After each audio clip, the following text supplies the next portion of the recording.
l'influence virtuelle, peut-être qu'il faut juste prendre le temps de définir ce qu'est un influenceur virtuel. Souvent, effectivement, on pense qu'un influenceur virtuel, c'est un robot et c'est de l'intelligence artificielle. Que nenni! Pas encore, en tout cas, en 2023, parce que ce sont des technologies qui coûtent très, très cher.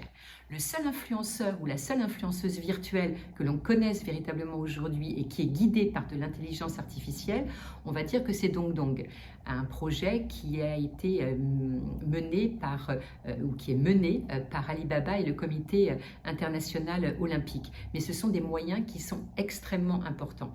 Donc, ne pensez pas que Limikela, Imagram, Nounouri, par exemple, sont guidés par l'intelligence artificielle. Il y a beaucoup de post-production. Ça veut dire quoi la post-production?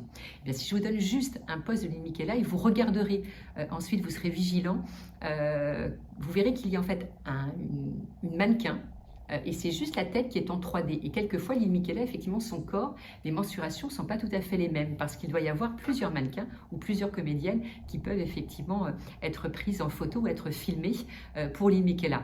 Peut-être que Limikela demain sera effectivement piloté par l'intelligence artificielle, mais ce n'est pas du tout le cas. Quand vous avez aussi d'autres exemples, si on prend Harville Renard ou si on prend des personnages qui évoluent sur Twitch, c'est beaucoup effectivement ce qu'on appelle de l'utilisation de la combinaison inertielle, c'est-à-dire que c'est un homme qui porte une combinaison et derrière effectivement cette combinaison remplie de capteurs va projeter une image qui aura été travaillée soit sur un personnage de manga, un personnage animal ou un personnage humain par exemple. Mais derrière vous avez en plus la voix, donc il peut y avoir deux personnes, celui effectivement qui a la combinaison et celui qui va parler. Et ensuite il y a un gros montage de post-production. Donc contrairement à ce qu'on pense, aujourd'hui les influenceurs virtuels ce ne sont pas des robots.